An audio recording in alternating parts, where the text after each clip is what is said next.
और अब भी आशंका है कि वडोदरा की महिसागर नदी में कुछ लोगों के शव हो सकते हैं। इस बीच बड़ी खबर यह है कि मृतकों की जो संख्या है वो 11 से अब 12 बताई जा रही है। 9 दिन पहले ही वडोदरा के इसी गंभीरा पुल को लेकर स्थानीय यूट्यूबर्स लगातार पुल की कमजोर हालत को उजागर कर रहे थे। अब आज से 9 दिन पहले का वीडियो एक चल रहा है, पुल की बेहद कमजोर हालत को बयां कर रहा है, लेकिन फिर भी स्थानीय प्रशासन ने सुना नहीं। इसीलिए आज हम कह रहे हैं कि काश 9 दिन पहले भी सरकार और सिस्टम अगर जाग जाते तो आज 12 लोगों के मृत्यु की खबर आती नहीं।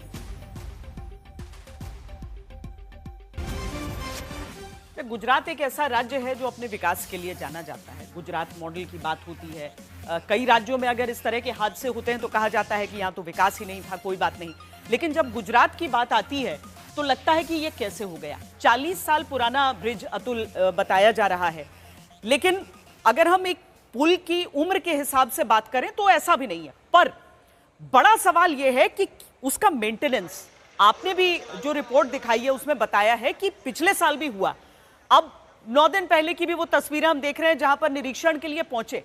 कौन सी चीज है जिसको ये लोग टाल रहे थे या ध्यान नहीं गया? आखिर अब तो आगे इंक्वायरी होगी, रिपोर्ट आएगी, सारी चीजें होंगी, लेकिन अब तक कहां पर चूक हो गई है, क्या समझ में आ रहा है अतुल?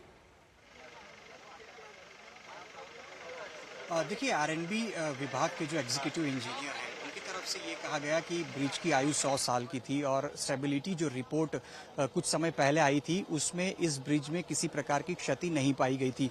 अगर कोई क्षति नहीं थी तो किस वजह से रिपेयरिंग करना पड़ा, क्योंकि एक तरफ क्षति नहीं होने का दावा और दूसरी तरफ इस ब्रिज को 1 साल पहले रिपेयरिंग करने की बात जो है वो कही जा रही है। ऐसे में सीधे तौर से अगर हम बात कहें तो 2017 के बाद से लगातार विपक्ष हो चाहे स्थानीय लोग हों, इस ब्रिज को लेकर विरोध प्रदर्शन करते रहे हैं। हैवी व्हीकल्स इस ब्रिज से उनकी आवाजाही को रोका जाए, इस प्रकार की उनकी मांग रही है। लेकिन फिर भी इस ब्रिज के ऊपर की तरफ जब हम जाते हैं तो ब्रिज के ऊपर की जो सड़क है उस पे कई सारे गड्ढे हैं, जो दीवारें हैं वो टूटी हुई हैं, उस पर एक शेड जो है वो लगा दिया गया है। यानी कि इस ब्रिज की हालत देखकर ही हम ये अंदाजा लगा सकते हैं कि जो जिस ब्रिज की आयु 100 साल की रोड एंड बिल्डिंग विभाग के एग्जीक्यूटिव इंजीनियर बता रहे हैं वो मात्र 40 सालों के अंदर जर्जर हो गया। जब उनसे ये भी पूछा गया कि क्या ये ब्रिज जर्जर है तो उनका जवाब है कि ये ब्रिज जर्जर नहीं है, इसकी आयु 100 साल की थी।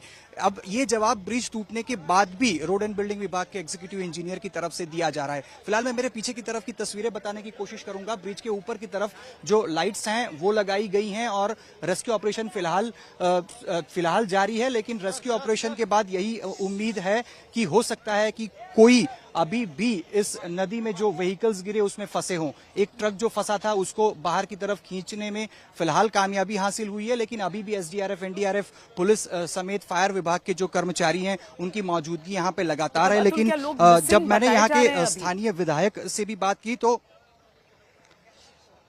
बिल्कुल अभी भी 2 से 3 लोग मिसिंग होने की बात जो स्थानीय विधायक हैं उनकी तरफ से थोड़ी देर पहले कही गई थी, जिसमें से एक बॉडी मिल चुकी है। तो हो सकता है अभी भी 2 से 3 लोग अभी भी मिसिंग हैं जिनको खोजने का काम फिलहाल जारी है। और अभी भी रेस्क्यू बोट जो है वो महिसागर नदी के अंदर है और कल पूनम है तो खंभात की खाड़ी भी यहाँ पास में है, जिसकी वजह से जो समुद्र का पानी है उसकी वजह से जो अभी जल सपाटी है वो भी महिसागर नदी की लगातार सामान्य तौर पर बढ़ती हुई दिखाई पड़ रही है। कल के दिन यहाँ पे तो ज्यादा पानी होगा, लेकिन रात भर ये जो भी 1 या 2 लोग मिसिंग फिलहाल हैं उनको खोजने का जो काम है वो जारी है। जो एक ट्रक फंसा था फिलहाल उसे खींचकर निकाल लिया गया है, लेकिन अभी भी 1 से 2 लोगों की जो फंसने की जानकारी के मुताबिक एसडीआरएफ, एनडीआरएफ की जो टीमें हैं वो फिलहाल उनकी छानबीन उनकी जारी है। लेकिन सबसे महत्वपूर्ण बात यहाँ के जो स्थानीय विधायक हैं उनसे भी जब बात हुई तो उनका यही कहना था कि इस ब्रिज में किसी प्रकार की नुकसानी नहीं थी। हालांकि ब्रिज की स्थिति को देखते उनकी तरफ से मुख्यमंत्री के सामने नए ब्रिज बनाने की बात रखी गई थी। हालांकि 212 करोड़ में नया ब्रिज बनाने की मंजूरी जो है वो 3 महीने पहले दी, ये सुबह ही राज्य सरकार की तरफ से साफ कर दिया गया है। लेकिन इसकी टेंडरिंग या डिजाइनिंग की पूरी प्रक्रिया बाकी है। ये पूरा हो पाता उससे पहले ये 40 साल पुराना ब्रिज टूट गया, जिसमें अब तक जवाब का इंतजार रहेगा। बहुत शुक्रिया अतुल इस पूरी जानकारी के लिए। लेकिन जिस तरह से ये हादसा हुआ है अपने पीछे सवालों की एक फहरिस्त छोड़ गया है और उन सवालों के जवाब इसीलिए जरूरी हैं ताकि दूसरी जगह कभी ऐसा कोई हादसा न हो। अब दावा किया जा रहा है कि इसी जर्जर पुल की जगह दूसरा पुल बनाने का फैसला सरकार महीनों पहले ले चुकी थी, लेकिन फिर फाइल आगे नहीं बढ़ी। तब तक पुराने पुल के भरोसे चलती जनता की जान चली गई। आम आदमी टैक्स इसी सड़क, बिजली, पानी, पुल के लिए ही तो देता है। लेकिन अगर उसी टैक्स से बना पुल मौत देने लगे तो क्यों नहीं सवाल पूछा जाए। जहां विपक्ष भी पूछ रहा है कि पहले क्यों नहीं सरकार जागी।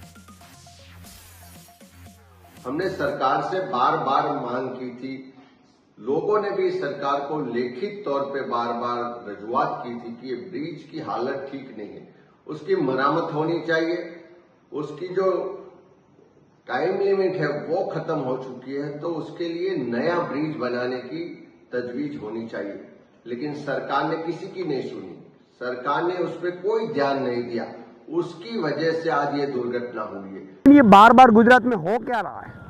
स्थानीय लोगों ने बार बार ये डिमांड की है कि ब्रिज चलने लायक नहीं है, चलने लायक नहीं था, उस पर वाहन यानी कि ट्रक कैसे चल रही थी, कौन देखने वाला है। मुझे लगता है कि गुजरात में अब भ्रष्टाचार चरम सीमा पे चल रहा है। टैक्स भरे जनता, खिस्से भरे, जेब भरे भाजपा के नेता और मौत